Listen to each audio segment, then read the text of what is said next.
L'État dit qu'on enlève ça. Il nous a envoyé quoi pour nous calmer le cœur? Ce n'est pas l'État qui fabrique ça.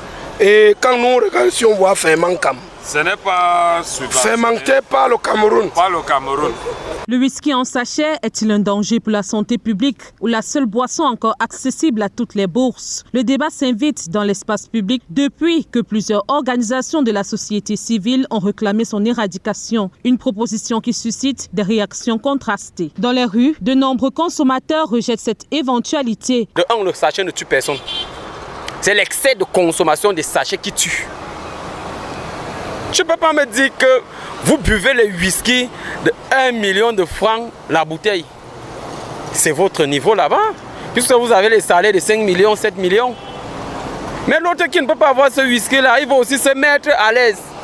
Son petit 100 francs ou son 200, il prend son sachet de 200, il se met à l'aise. Oui. Ne touchez même pas un beau sachet là. Il y a des problèmes que vous devez éradiquer dans ce Cameroun. Ce n'est pas le sachet qui est le problème. Le vrai problème est là, vous ne le voyez pas. Mais vous voyez seulement Kitoko, Lion de Boulette. Non, vous mentez. Pour d'autres. On est là, on chôme, on n'a rien à faire. Ce qu'on a à faire, c'est seulement boire. Ils ne nous donnent pas d'emploi, rien. On fréquente, nos enfants fréquentent, viennent nous retrouver à la maison. Vous dites que l'État dit que, pardon, excusez-nous mon frère, c'est eux-mêmes qui doivent laisser les affaires, qu'ils disent que nous on laisse ça. S'ils veulent que nous on laisse ça, qu'ils diminuent au moins le prix de la bière, ils mettent au moins ça à 500. Là, on peut au moins s'en sortir. À l'inverse, certains citoyens soutiennent sans réserve l'initiative des organisations de la société civile. L'État doit vraiment mettre un œil regardant sur cette affaire de whisky en sachet.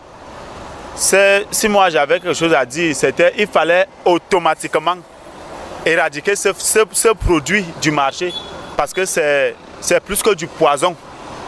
Vous ne vous imaginez pas que même les petits enfants de moins de 20 ans en consomment énormément. Vous voyez? Donc c'est un problème sérieux. Il faut vraiment mettre un œil sur ça. Entre protection de la santé publique et réalité du quotidien, le débat reste brûlant. Si les défenseurs des droits de la santé du consommateur y voient une mesure de prévention, d'autres appellent plutôt à renforcer la sensibilisation, l'éducation à une consommation responsable et l'amélioration des conditions de vie des populations.